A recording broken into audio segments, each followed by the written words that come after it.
It was deeply unsettling to realize the end of all humanity was sleeping in a tiny, harmless little egg.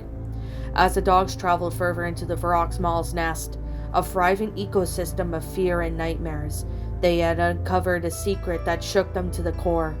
The monster was producing offspring, laying dozens of eggs in the dark corners of its hive. One creature alone was able to cause enough damage that military intervention was required. Several of them at once would mean the catastrophe of the human race. Scanning his eyes along the fleshy capsules, Rocky emitted a low whine. I've counted at least 50. Zuma gazed into an egg, peering through its glossy, soft exterior. So that doesn't mean that the creature's a female? I guess, Liberty said, uncertainty clouding her voice as she stood before the horrifying scene. It, it's not supposed to be. She shook her head in panic, trying to process the situation. It's can't lay eggs. It was deliberately engineered not to. Engineered? Rocky looked up, tilting his head. Genetically, she explained. One of the first things they did, they didn't want this. She pointed at the paw of the egg. They knew it would multiplying would be a disaster. There's a lot of science stuff involved, so the short explanation is, it's can't lay eggs. But they're right here. Chase came to her side, staring into her avoiding gaze. What else do you call this? The Dachshund sighed, shaking her head in defeat. I don't know. I don't know how to explain all this. Everything that I know is just what they told me. The group was stewing in discomfort. Liberty was visibly beginning to break down. The shepherd beside her tried to calm her down, usually a gesture of comfort, but there was a distinct lack of care in his move. The police dog, once a great leader, was so sure that the static in his head was all gone, but there were times where he wasn't so sure. Zuma could see it all, watching his old friend narrowing his eyes as he analyzed the shepherd's movement. Rocky, the lab slowly walked over to the mix's speaking low voice. Can I talk to you over there? He pointed to the brown paw to a far corner of the living hallway, a faint sense of urgency in his voice. The mix turned away from the small dog egg as he was investigating, finding the odd hum that emanated from the strangely alluring. Marshall was still slightly clinging to him. Even with all four paws occupied, he'd still made an effort to wrap his tail around Rocky's leg. The Dalmatian was nearly paralyzed by every sight that met his eyes, and he seriously doubted whatever he'd get to sleep again. What is it? Rocky had to tug his leg from Marshall's grasp, walking with Zuma into a dark corner. The mix was caught off guard as Zuma suddenly got against the wall, motioning for his friend to get closer, glancing to the side in case someone was listening. The lab spoke in a hushed voice. Keep your voice down. Rocky leaned in. Why are we whispering? The lab snuck enough for a look back at the group, making sure they weren't being watched. Well, besides the fact that I'm pretty sure that creature is skulking around the nest as we speak, Chase isn't exactly being quiet. He narrowed his eyes. I noticed you've been a little...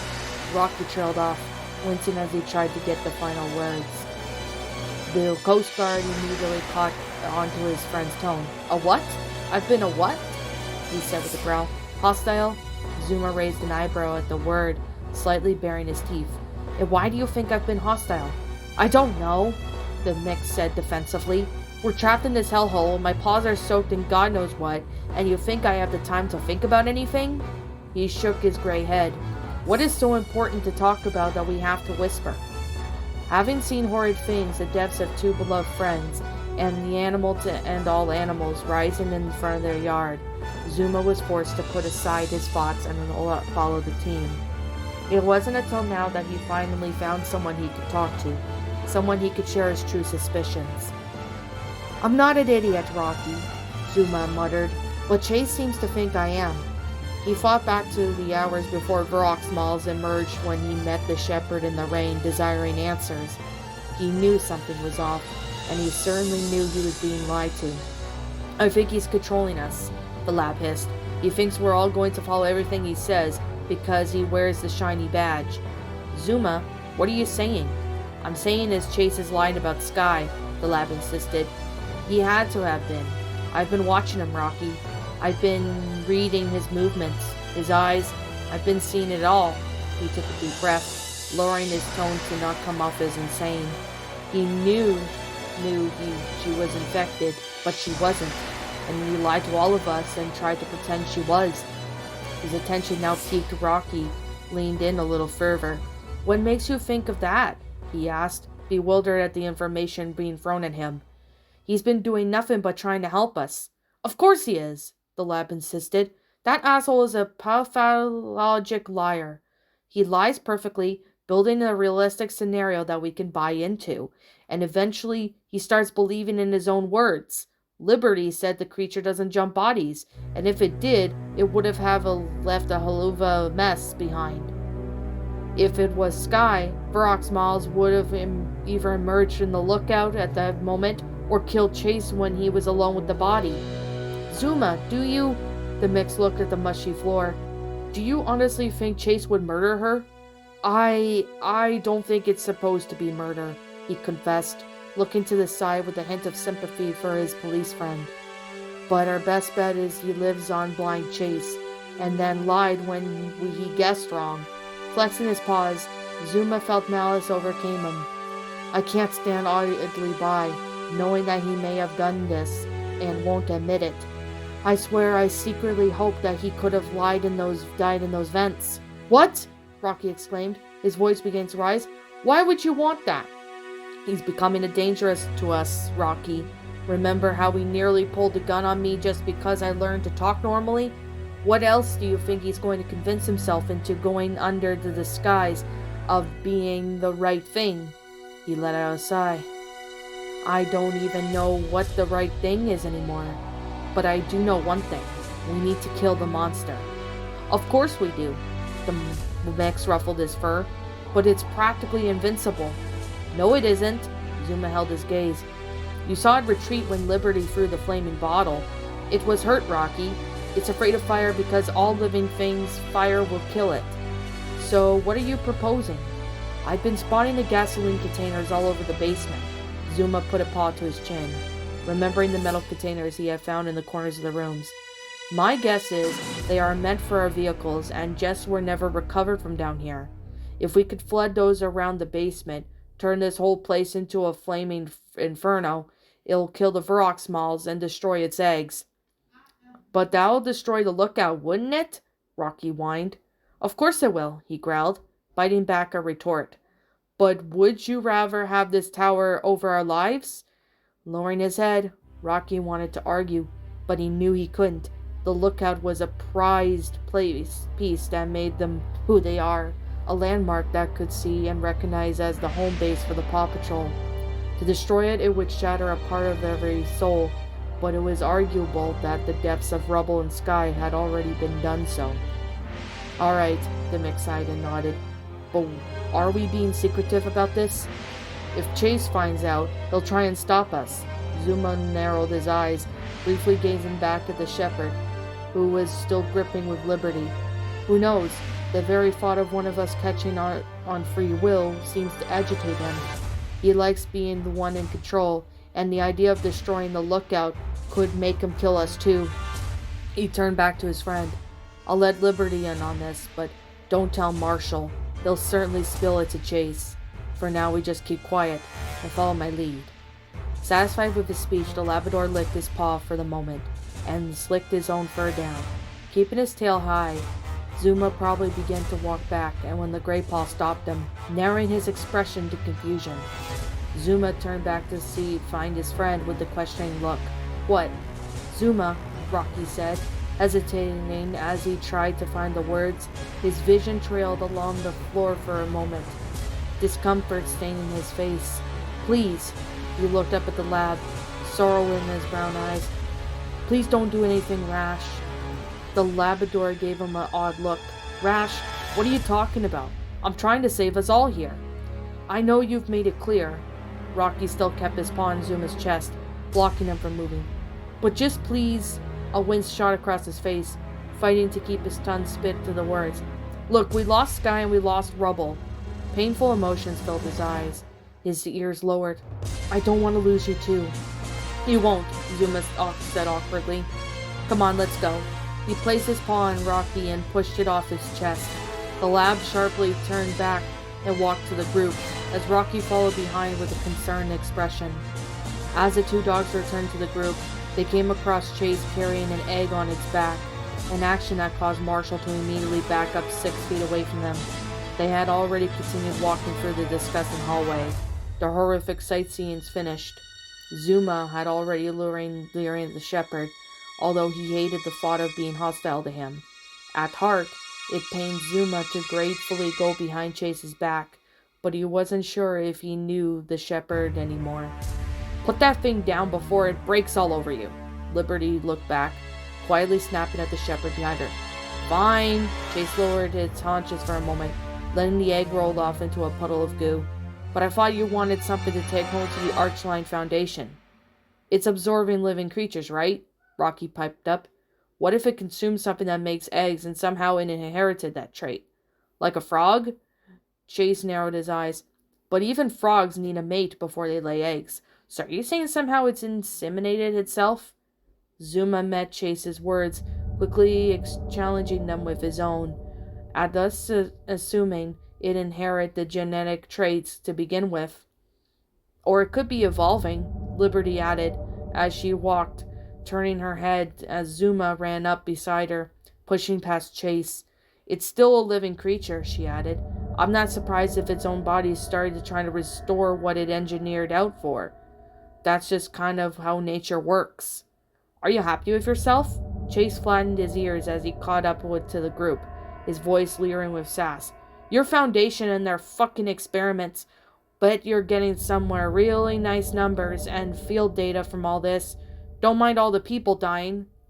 Liberty whipped out, meeting him with bare teeth. I didn't want this, and neither did they, she shot back. Sure, they're opportunistic, but we can't just decide to let that thing. Hey, I think we're nearing an intersection here. Marshall pointed his paw out. At least I think. With all the slathered and gummy, wet biomass sludge, it was nearly impossible to make out some kind of door or window was behind it. As the 5 dogs walked into the intersection, the walls transitioned into a flaky, darker shade of red, black grime bleeding from millions of tiny holes in the walls.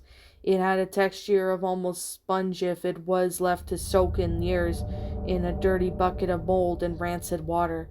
Every hole seemed to be pulsating, as if it were alive and hungry for whatever it called a meal. I'm going to throw up, Marshall said, placing a paw on the spongy surface that coated the ground. Rocky let out a chuckle slip. Wouldn't that be too far from what's already on the floor? The front path ended with what appeared to be a wall of brown, hair-like vines that tangled down from the ceiling.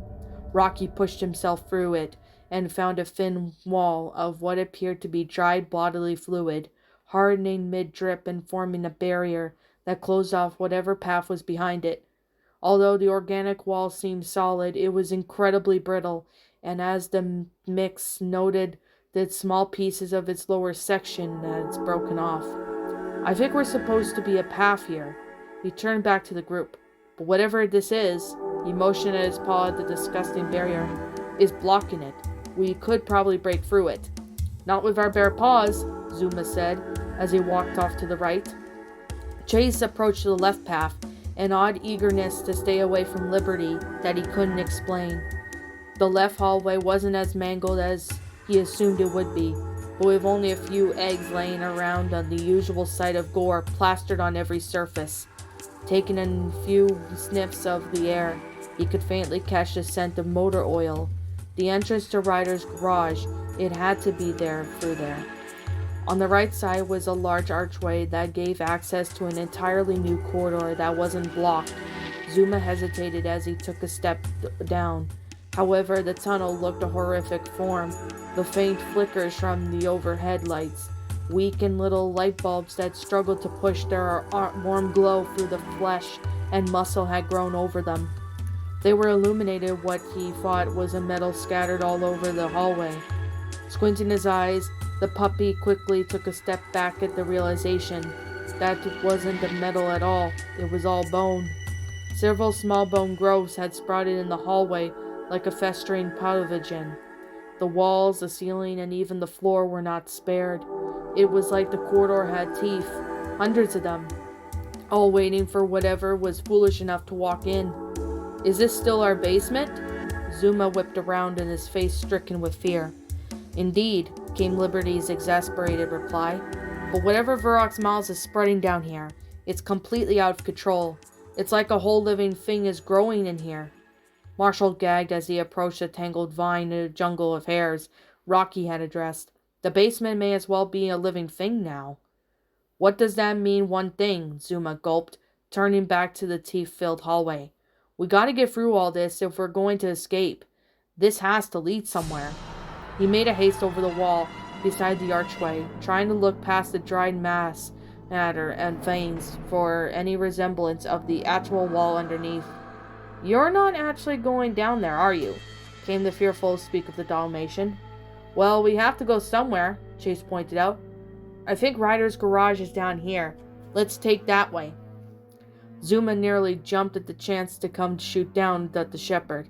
Or we could walk down here instead. A hallway full of teeth? Are you insane? You don't know what's going on down here, the lab fired back. And just because it's gone to hell down here doesn't mean the rooms themselves have changed. We could actually find something useful we need. Marshall joined in the debate. But Varrock's malice is still haunting us, he whimpered, running towards Chase. I want out of here, and if this is the way to go, that's where I'll be. Zuma growled at his friend's attempts to hijack the control, a snarl almost escaping him. The dachshund was standing in the middle, quickly took the head off of the growing hostility among the dogs, and jumped in to break it up. We'll go in groups, how about that? We could find that then, and meet up back in the middle. But we don't have any way of talking to one another, Chase said, lowering his ears slightly. The storm killed the connection in our collars, and those ones we had broke in the vents. How did it do that exactly? Rocky chipped in. Storms just don't turn off closed connections. Zuma rolled his eyes, growing tired of the chaos. I'm just as lost as you, dude. Groups it is then. Chase then let his tail wag a little. Marshall could come with me, Zuma and Rocky can. Oh, no. He was cut off as the Labrador suddenly came over from the other side of the room. I'll take Marshall, you can have Rocky. Not in a million years we're going to allow Chase to be alone with Marshall. He would take whatever measure he would need to prevent it. The Dalmatian was to be protected at all costs, from both Varrock's malice and whatever Chase was turning into, although Marshall was giving him a weird look. He shrugged and went along with it, hastily making his way over to Zuma. Chase couldn't hide his bristle fur. If his paws weren't covered in bodily muck, everyone would see his claws flexing. Still, he held his tongue for now. He was still trying to get a read on what Zuma's game was. The lab was gleaming in satisfaction as he spotted his friend and took inside, while Rocky went over to his police friend. What if it spots us? The mix openly worried. What chance will we have? All you can do is hide. Liberty chose to walk the path with Chase's group, and pray to God it doesn't smell you. As the Paw Patrol disbanded into their selected groups, traveling down separate paths, seeking in each a goal, the creature had returned to where it suffered piercing pain of fire. It was angry, furious that the prey bit back, and it could hear the calls of its young. Even deep within its eggs, they emitted a fearful weeps of unwelcome dogs straying into their nest. Snarling in rage, it roared out and wiped its claws to the door. The wood held, but just barely, as the sharp appendages shredded through and sent the shrapnel flying. Screeching out, the creature swiped again, and this time completely destroying the obstacle before it. Lowering to all fours, and it scampered in the darkness, charging back to its hive. Why the hell would he not let me take Marshall? Chase wondered, out loud as they walked. What's even the problem? Beside him, Rocky was watching his friend closely, seemingly as they were scanning for something amiss. I think you're reading too much into that. He tried to defuse the shepherd. Give Zuma a break. We're all seeing crazy shit today, and some of it take differently. The officer rolled his eyes. Well, I'm the leader here, and he can't. A loud funk of pounding metal sheet echoed throughout the ceiling. causing all three dogs to stop at once. The sound of claws dragging across the interior of a vent tore into their ears. "Oh God!" Liberty paled, backing up as her voice went low. Frantically, she looked around for something to wedge under or behind, but to her silent dismay, she saw nothing but biomass that plagued the corridors. Rocky flattened himself against a wall. "Where do we hide?" Static churned in Chase's mind, an odd recurring effect he was beginning to notice. The presence of the monster brought confusion and anxiety directly into the minds of those before it, forcing the shepherd to shake his head at the noise before it fainted. Thinking quickly, Chase grabbed Liberty, resulting in a surprised yelp coming from the dachshund, and nearly tossed her over the Rocky. With both dogs against the wall, the shepherd jumped up and lashed his teeth onto the veins that glided along the fleshy gore, already flooding his mouth with a rotten, murky taste. As he yanked the veins down, the entire proportion of biomass quickly collapsed, splatting on top of the mix and dachshund, completely obscuring them from view. Resisting the urge to go reach from the foul smell mess in his mouth, Chase searched quickly for anywhere that he could hide. A thump could be heard from above, as the gore had lightly grown over the vent entrance and barred Varrock's malice from entering undeterred. The creature slithered out of its tentacles and stabbed them through the fleshy blockade. The shepherd flinched as he darted his gaze upwards, witnessing the tentacles dance throughout and grip the small hole it created. The creature was snarling as it stretched open the passageway, providing a way inside. Slowly falling into a panic, Chase knew that he had mere seconds. His eyes fell upon the pile of eggs that were sitting against the darker side of the corridor. Acting purely on impulse, the puppy sprinted over to the egg and sunk his teeth into it, puncturing the smooth, warm sac and tearing it open. Murky, amber-colored fluid spilled all over, out, and splashed onto his face, and the small body floated from the sack. The infant was merely an oversized worm, yet it wriggled as its underdeveloped body was exposed to air. A squeak escaped from the lump before the baby went limp. Chase grabbed the now empty egg sack, gagged over the stench, and put it itself along the bag. Varrock's malice wedged its head through, hanging upside down on the ceiling as it slowly dropped in, its whirled body in midair, angling its arms on the ground, and the rest of its body fell into the room. It was almost graceful, a fluid display of movement from the perfect animal. It took in great pride in its nest, bleeding out the infection from its body, simply being here. The only fur-covered part of his body was the shredded dog skin mask, the only fur part of it, but sadistically doned. It was now stained in red, and was rotting as the flesh began to wither away. It turned around in place, observing the environment as it smelled anything foraging. Underneath its egg sac, Jace shivered in place. The hot emblem fluid was dripping down from the inside, clouding his nose and forcing him to twitch his ears to keep anything from leaking down on them. He didn't dare move as he couldn't see where the creature was looking.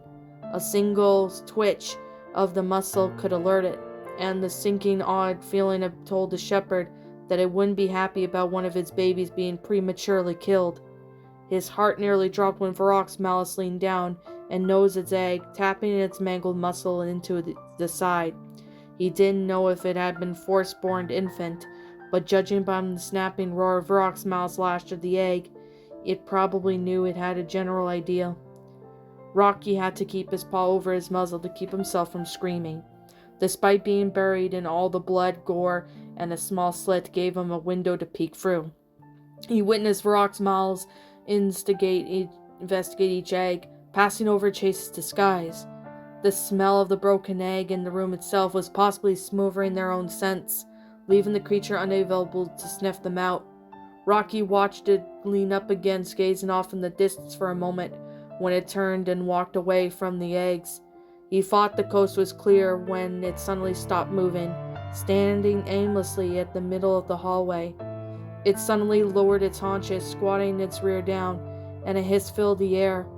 Flicking its bony tail out of the way, its lower organs began to arrange themselves, folding and contorting into over others.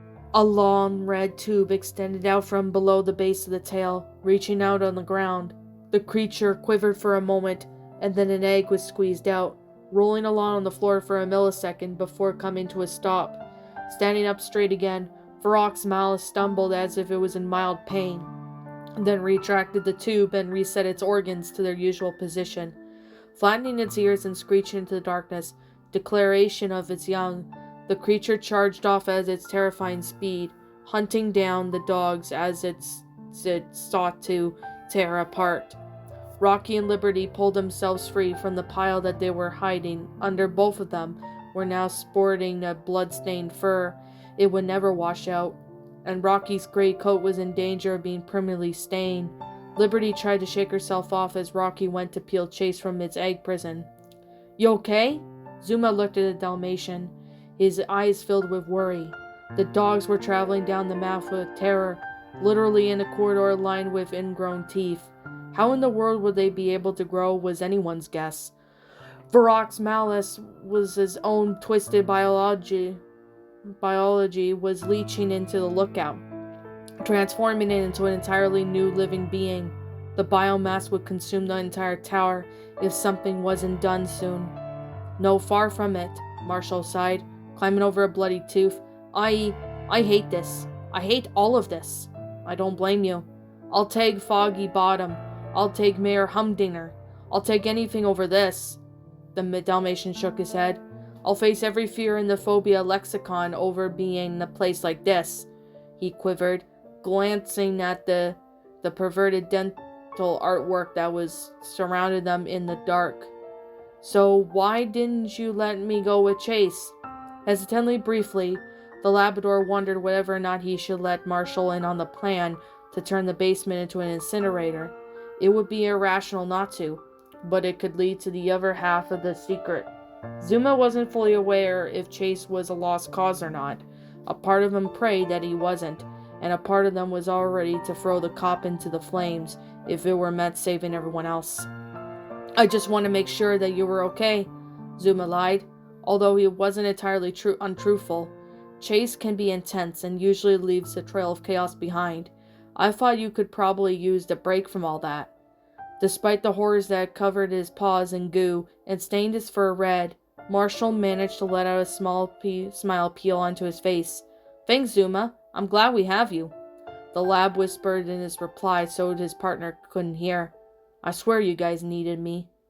The hallway began to narrow around them as they continued walking. The biomass infection was just so severe in this sector was beginning to overgrow itself. Just walking down it became a tight squeeze, as the undefinable fluid, fleshly pink matter, and loose hair sticking out glided over their backs. Marshall swore he had saw a long bulbous slit in the wall that could have been a closed eye. Neither of them stuck around long enough to see if it actually was. After a few minutes, faint low gurgling noise vibrated through the area.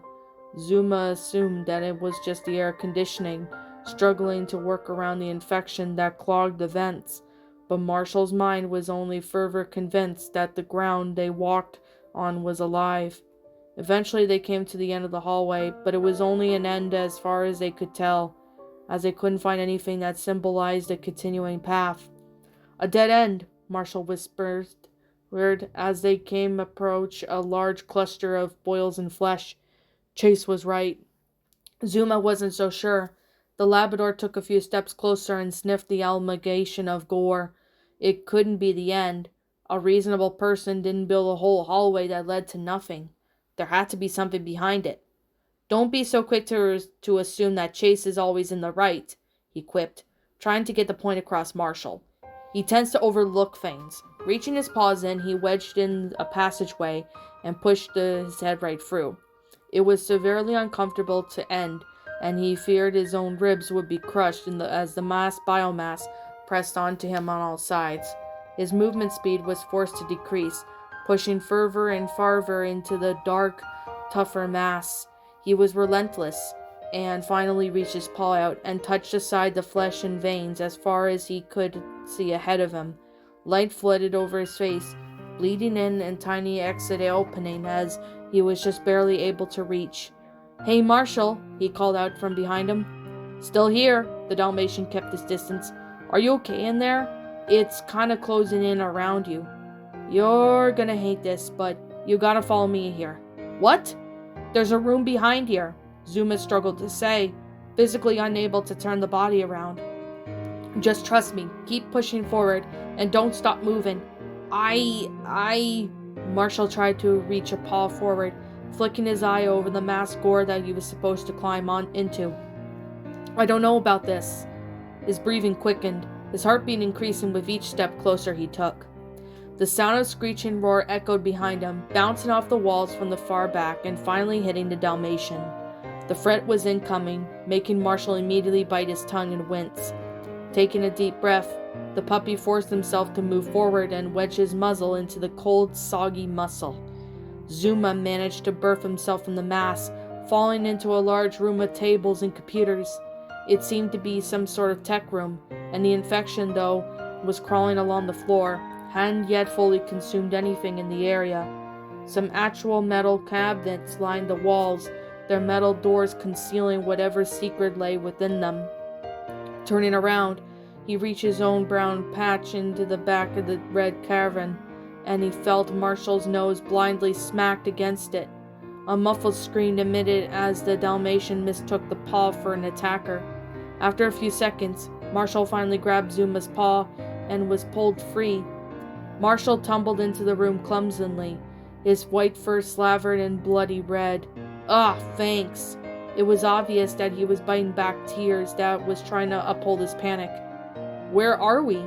"Not sure." Zuma looked at back of the room, surveying an old wooden desk with a broken laptop sitting on it. The metal folding chair was probably supposed to accompany its tossed side. He left Marshall and walked over to the cabinets, clicking on the first one to open with his paw. There was nothing noteworthy inside, save for some loose papers and pens missing their caps. Unsatisfied, the lab went to the second and was surprised he found a box full of pup tags. "What the?" He picked one up and held it up. The small tag didn't have any logo glued yet. It was merely a gray badge with small, dangling loop to be attached to a collar.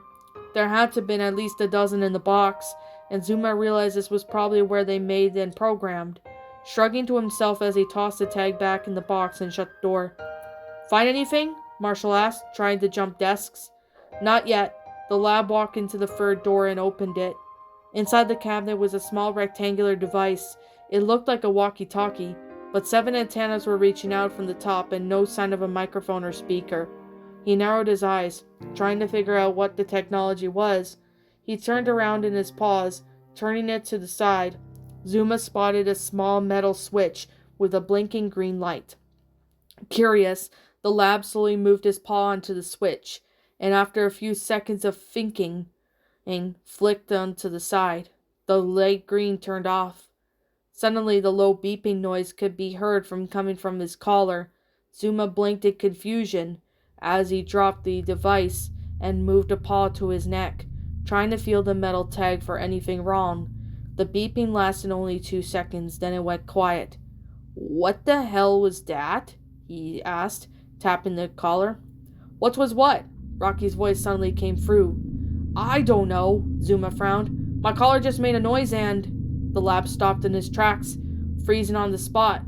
Marshall had also stopped in surprise, whipping around as he heard the conversation. The Coast Guard had to stifle his breathing for a few moments as he physically shook and spoke again. "Rocky, our collars are working again." "They are?" Chase spoke into his radio. "What the fuck? What happened? We could talk to each other again." Marshall jumped in joy, elated that the communication was restored. "But how?" Rocky continued. "Our collars were beeping for a second and then they just turned on?" Struggling to understand what had happened, Zuma turned back for the odd device and dropped onto the floor. He leaned down and sniffed it for a moment, and a sinking feeling hit him that he realized the object's significance. Marshall was wagging his now red tail. "How are you guys doing over there?" "Just peachy, thanks for asking," Chase hissed into the mic, sarcasm bleeding just from the voice. "What about you?" The lab stood up straight. Hundreds of thoughts was running through his head. He knew that the device was, and revealing it only causing more questions than answers, casting them further into the dark rabbit hole than he had preferred it to be. "We were jammed," he said, shaking out of his head. "I found this thing, hidden in the tech room. I shut it off and suddenly we can magically talk again." Liberty's voice was heard from Rocky's line. "Maybe the storm stopped?" "No, Liberty," the lab growled. "We were jammed on purpose. Someone planted this thing here to lure and cut off our communications." "Who in the hell would do that?" the police officer snarling said. "Who would even have the chance to do that?" "No idea," Zuma said, exhaling in annoyance. "If it wasn't for any of us, that's for sure." Still rumbling away in delusions, Chase grumbled in his radio. "If someone had snuck down here, I would have caught them." "Well, didn't you fucking catch Liberty, did you, Chase?" the lab bit back. "And she was here for a significant amount of time before she was locked in the basement." "Okay," Rocky said. "I think Liberty has some questions to answer then." He hissed at those last words, possibly from turning his glaring gaze onto the dachshund. Chase went quiet, resisting the urge to shoot back an insult. What if it wasn't her? Marshall came over to his friend. What if it was the ACG? That wouldn't make any sense, given on how much they are already trying to help us, according to Chase. The lab bit yet another jab at the shepherd's act of keeping his alignment with the military party with them. "Well, besides Liberty, who else would have planted it?" Rocky came through again. Zuma narrowed his eyes, looking onto the floor as he tried to think of a culprit. One name had already been on his mind, but he was fighting himself to keep it down. It hurt him to think about it, stabbed into his heart even. Thought him one of the most worst betrayals he could imagine. Sighing in defeat, he listened to his friends argue for a moment, before simply uttering the name, Ryder.